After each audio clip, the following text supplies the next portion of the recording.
talk to you about developing our prophetic imagination as a people. And our biblical scholars would tell what we're about to read is Hebrew prophetic poetry. Now, I don't know what emotions or thoughts come to your mind when you think of poetry. To me, it just conjures up really boring English lessons. And thought, anybody else had that? Okay, all right, we're okay. But here's the thing. God is a poet. He loves poetry. And the reason why God chooses to communicate in poetry is, for scholars would tell us, for a number of reasons. It's memorable. And also, God uses it to paint pictures in our mind. Prophetic literature is full of images and pictures. And the reason he does that is to stir your emotions. Is to move your heart. It's to captivate your imagination. It's to enable you to see things that God sees, and he wants to let you in on them. Wants to open your eyes to see what he sees. And so we're going to read, and so I give you free permission to feel this emotionally, to let it move you. And I give you, if you want to get up at the end and stand in your chair and weep and holler, you're allowed to do that too. Okay, you are allowed to be moved. Why? Because God has written this because he wants to move you. Because he wants to captivate your heart and your imagination. And so today we're going to look at the pictures God paints of hope. Pictures of hope. So let's read this together. The wilderness and the dry land shall be glad. The desert shall rejoice and blossom like the crocus.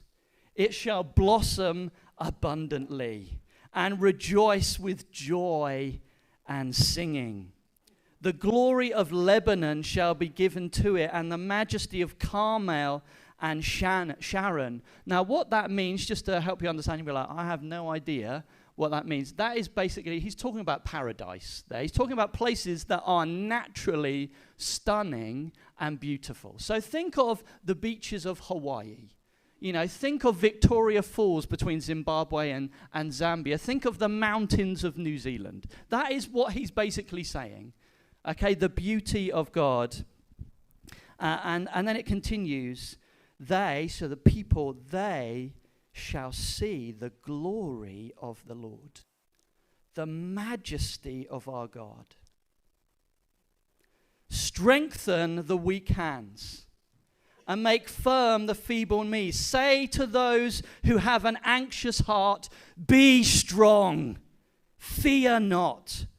Behold, your God will come with vengeance. With the recompense of God, he will come and save you. The eyes, important word I missed. Then the eyes of the blind shall be opened, and the ears of the deaf unstopped. Then the lame man shall leap like a deer. And I read this, I was praying, God, I would love to be in a moment where I see a lame man leap like a deer. Wouldn't you? God can do it. And the tongue of the mute sing for joy. For waters break forth in the wilderness, streams in the desert. The burning sand shall become a pool, and the thirsty ground springs of water. In the haunt of jackals where they lie down, even the grass shall become reeds and rushes. And a highway shall be there, and it shall be called the way of holiness. The unclean shall not pass over it, and neither will there be endless traffic cones and a 40-mile-an-hour speed restriction. No, that's not in there, okay? It shall belong to those who walk on the way. Even if they are fools, they shall not go astray. No lion shall be there, nor shall any ravenous beast come upon it. They shall not be found there, but the redeemed shall walk there, and the ransomed of the Lord will return and come to Zion with singing. You know, in a few weeks' time, we're going to be all reminded of the football song, It's Coming Home. But one day, you and I will sing, we're going home. We're going home. That's what he's saying. Everlasting joy shall be upon their heads, and they shall obtain gladness and joy, and sorrow and sighing shall flee away.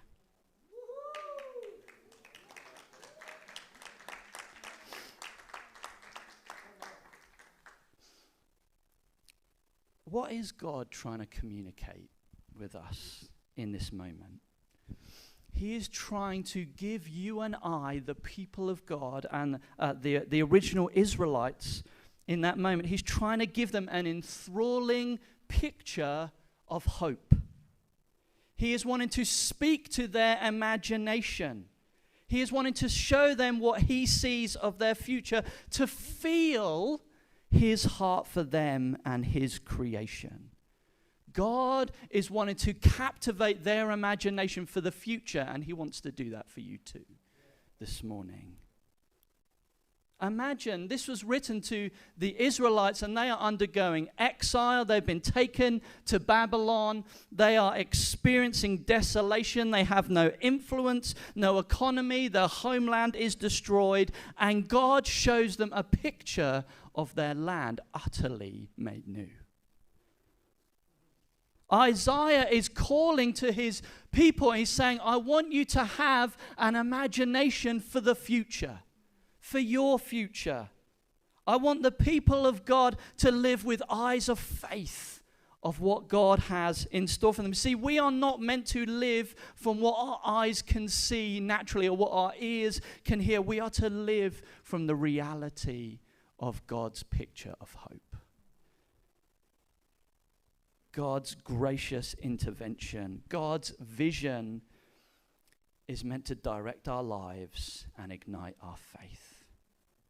You see, the church, all throughout the people of God, all throughout the ages, God has always wanted to live with this sense of a prophetic imagination. We are meant to be visionaries of hope. And let me say this, in our day and in our nation, this is what is greatly needed. We are meant to be visionaries of hope. So Julian Adams, the prophet, wonderful guy, prophesied over my life and it changed me. He says this, what are you imagining? To see God do the extraordinary, you must begin to fill your imagination with his thoughts. Reimagine your world and join heaven in recreating the world for his purposes. So I want to just give you three things this morning. The first is this from our passage is this is a picture of the future. A picture of the future. And so what does God say about this picture of the future? What is coming? What is the hope that Isaiah gives to us? And the first thing we notice is God is going to renew and recreate the earth in an abundant way. The lifeless and the polluted becomes perfect, unspoiled, and abundant with life and growth. To use the words of Jasmine from Aladdin, it's going to be a whole new world. A whole new world. And if you were to, for Bible nerds out there, what Isaiah does is he literally copies and pastes the language of creation from Genesis chapter 2 and brings it into his... He uses that very language of a stream bursting up and transforming the world, and he says, God's going to do that again. It's a new world, but it gets better, okay? Next, these aren't in any particular order of priority, but next it says we will see the glory of God. We will have unrestricted enjoyment of relationship with God, fullness of joy in total closeness to his holiness, and unfiltered enjoyment of his goodness and love. Our faith will be replaced by sight. It gets better. There will be a renewed humanity. There will be freedom from all anxiety. There will be total security. There will be complete physical and mental and emotional health. And there will be no more sorrow or distress in any form. And your life will be dominated by a never-ending joy and gladness. It gets better. There will be a removal of and a protection from all evil. Sin, foolishness, destructive and devouring forces will no longer be able to touch us. Imagine a world with no brokenness, no sin, nothing out to get you, no scam phone calls or emails. It gets better. There will be a glorious city, a place of ongoing joy, a home, a culture, a place filled with delight, unity, and peace. The family of God with God forever. Alec Motyer, when he comments on this passage, he says, it will be unbroken and unbreakable happiness. This is the picture of God's will totally unleashed on the earth. Heaven on earth. And guys, if you read the news, this is everything that everybody is crying out for, isn't it? And God promises that this is the future for those that trust in Christ. Now, I don't know about you, but when I read this, there was part of the language that Isaiah uses that it jarred me slightly. It sounded like, you know those old Western movies, they're playing a happy song and then suddenly the sheriff walks in and then the minor key kind of kicks in.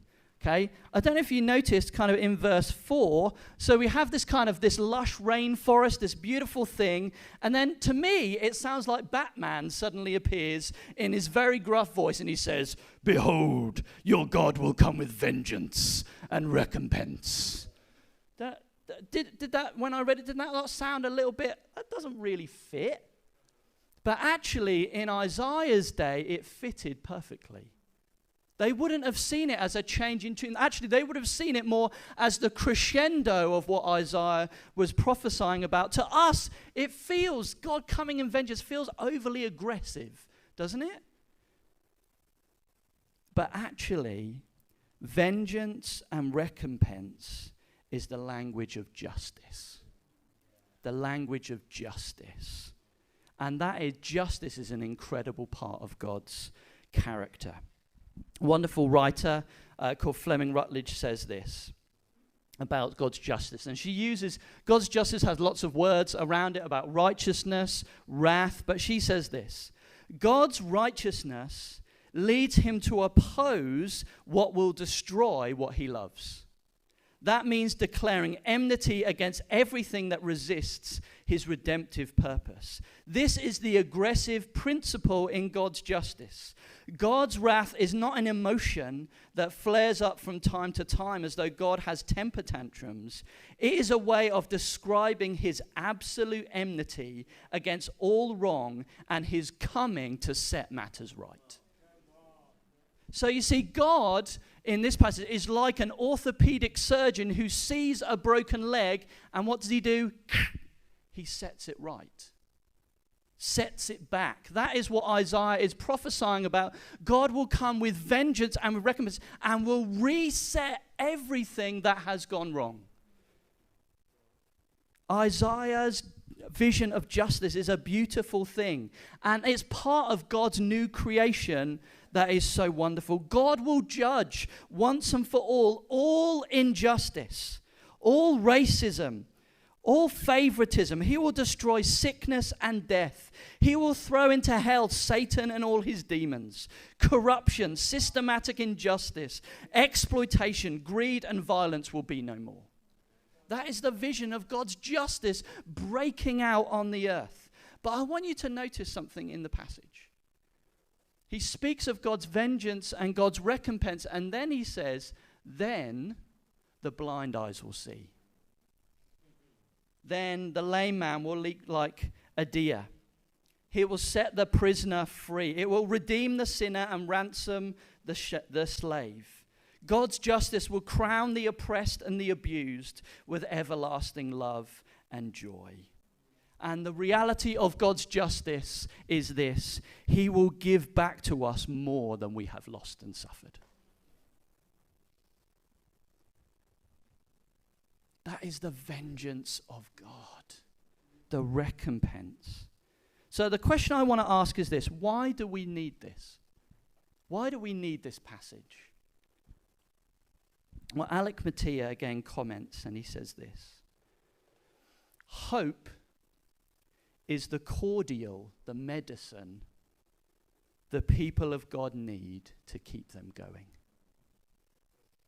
Hope is the medicine you and I need to keep us going. So as you let your heart and your mind be filled with the images of God's future, what do we notice? What does he say? Say to those who are weary. Say to those who are weak. Say to those who are anxious, be strong. Fear not. God will come. He will. Over 20 times, Isaiah uses the word shall in this passage. God's new creation, his justice is inevitable. It shall come. We shall sing with joy and gladness. Seeing our future with prophetic imagination is the medicine that strengthens our resolve. It turns knocking knees into steadfast pillars. And let me say this. This is what our nation needs right now. It does not need a church to point out its faults. It needs a church that is steadfast in hope, that believes for the future, that believes one day God will come. God will come. So I just want to say to you again, maybe you've entered into today and you're weary and you're anxious and you're fearful. Let me just speak to your soul and say, be strong. Fear not. Your God will come.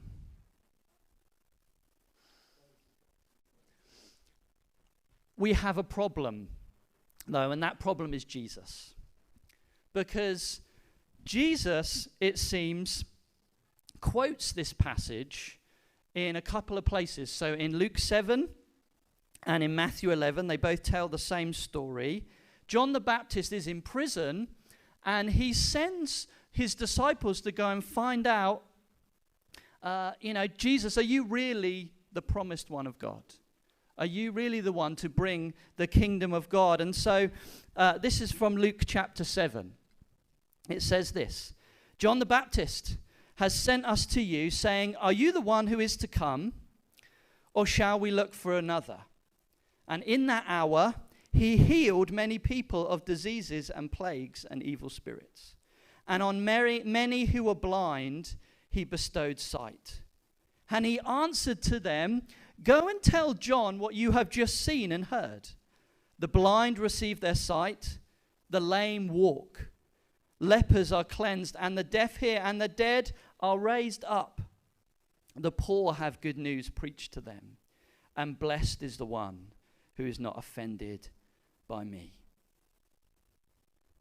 John's in prison, sends his disciples to Jesus. Jesus, are you really the one? And so Jesus does a whole bunch of miracles, and then he says, just so you know, and then he quotes to them almost verbatim Isaiah 35 and parts of Isaiah 61.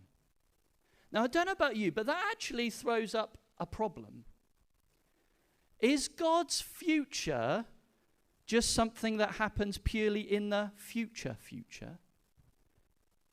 Because actually what Jesus seems to be saying in Luke 7 and Matthew 11 is this: God's promised future, John, is present now in me.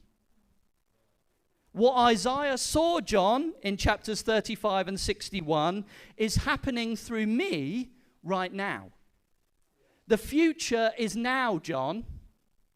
Paradise is breaking out now. God's justice has come now.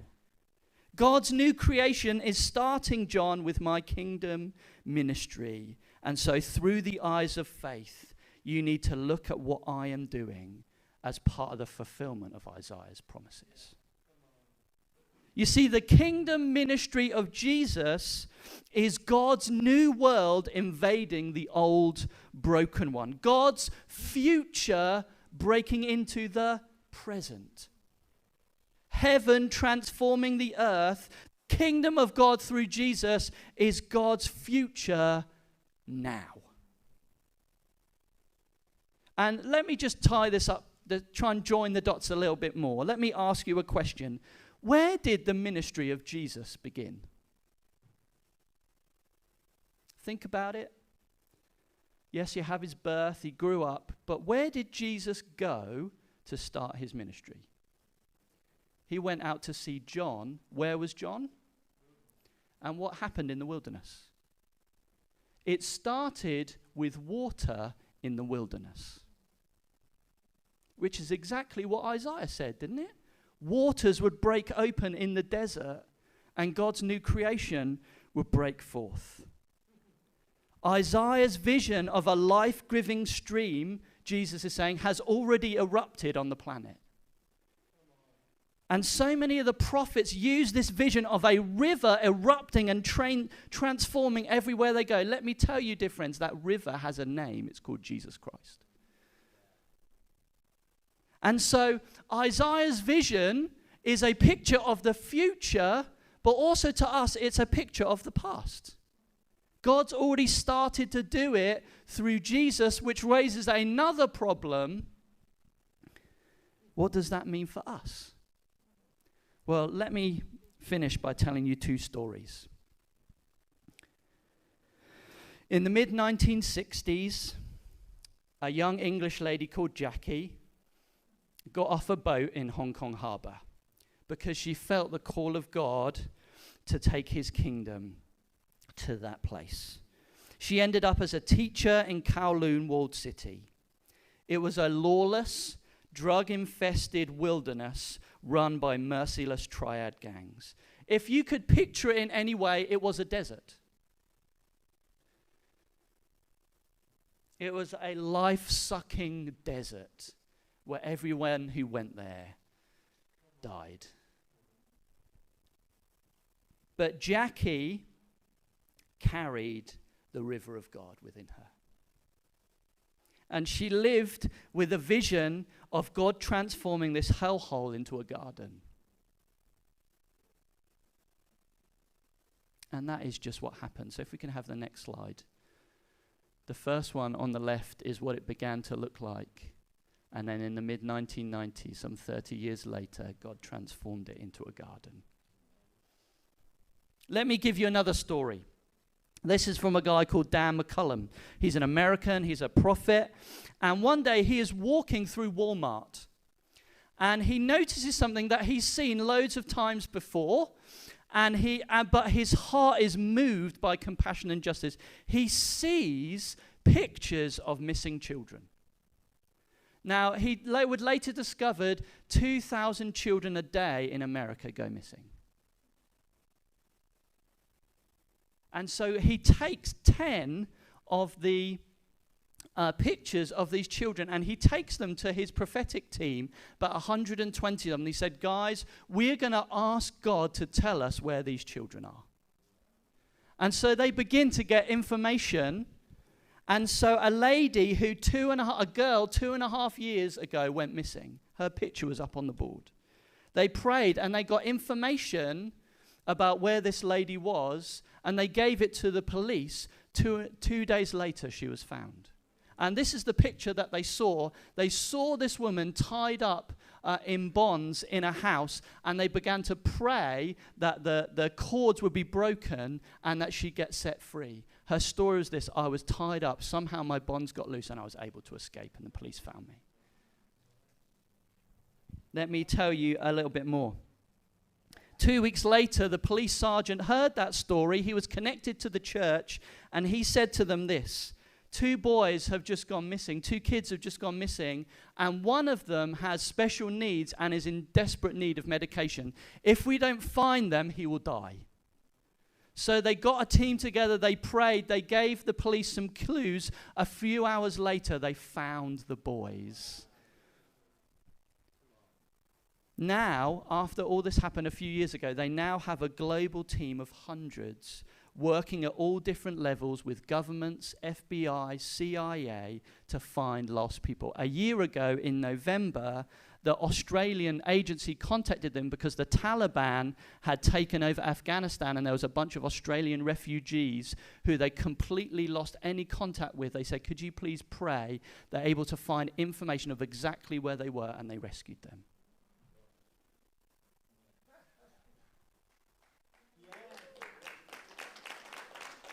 Now, why tell these stories? Because they are stories of God's future breaking into our present. Jackie and Dan live with prophetic imagination. They look upon a wilderness and they ask God how he can turn it into a garden. They look at injustice and they partner with God to bring his vengeance and his goodness. Let me finish with these words from Jesus in John chapter 7. Jesus stood up and he cried out. Jesus stood up and he cried out, if anyone thirsts, let him come to me. And whoever believes in me, as the scripture has said. What scripture? Out of his heart will flow rivers of life-giving water.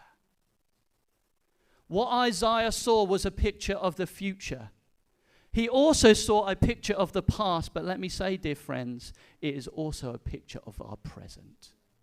God, through you, wants to bring life-transforming water wherever that you go. And so I want to challenge you, church, wherever there might be a wilderness, wherever you work, wherever you live, the relationship might be, I want you to live with prophetic imagination to say, God, how can you transform that wilderness into a garden? And friends, I do not believe it is a coincidence that we have the Norfolk headquarters of police on our doorstep. I believe God is calling us to justice, to see the justice of God outworked on the earth. And some of you, I know you have already begun to feel that. Maybe God's already been speaking to you, that part of the heart that God has given you to see justice on the earth. And I believe God is going to take us into more of that in the future. Let me leave you with the words of Walt Disney. He was amazing when it came to imagination. He set up a whole team called the Imagineers. And he said this: many of the things that seem impossible now will become realities tomorrow. That is prophetic imagination. Dear folks, there is a river inside of us, and it wants to get out and change the world. And so I want to encourage you, let God speak to your imagination. Let God stir you. Maybe you need to go and get a prophetic appointment between the break and let God speak to you. Band, if you want to come up. Church, do you want to stand?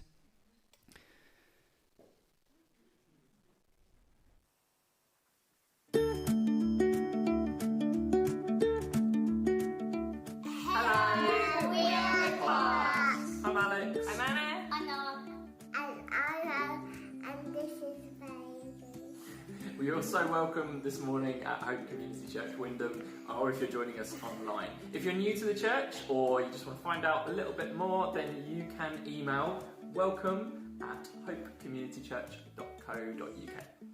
The Parenting Children's course. We are excited to invite parents and carers of children aged 0 to 10 years old and parents-to-be to the new course. It's a series of 5 sessions starting on Tuesday the 1st of November at 7:30 to 9:30 p.m, which is here at the Hub. There will be cake and refreshments throughout. Places are limited, so please sign up on Church Suite, or for further information please contact Kevin at hopecommunitychurch.co.uk.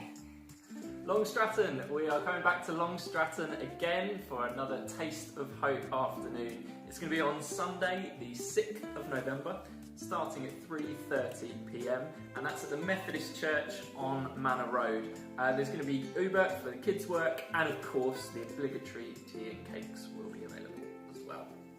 Presents. Presents is all about enjoying and encountering God together, so we hope you will join us for an evening of worship on Wednesday, 16th November from 7:30 to 9:30pm at the Hub in Wyndham. Why don't you come along as a life group? Why don't you come along as a life group indeed? Thanks for watching, and we hope you all have a great week. Bye! See you later!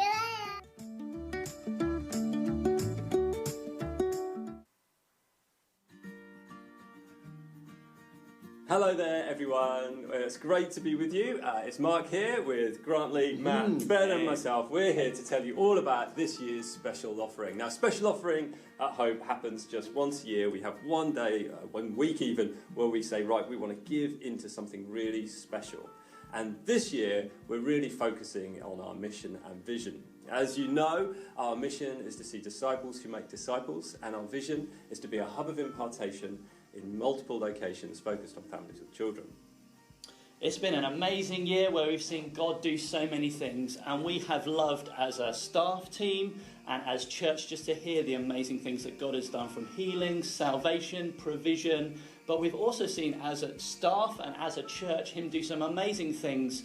The establishing of the SLT, looking at community, operations, equipping, outreach, connect, care. That's been an amazing thing that we've seen God do in order to facilitate our mission and our vision moving forward. We've seen amazing things in terms of the food club, the future project of the food store beginning to take place, which is great.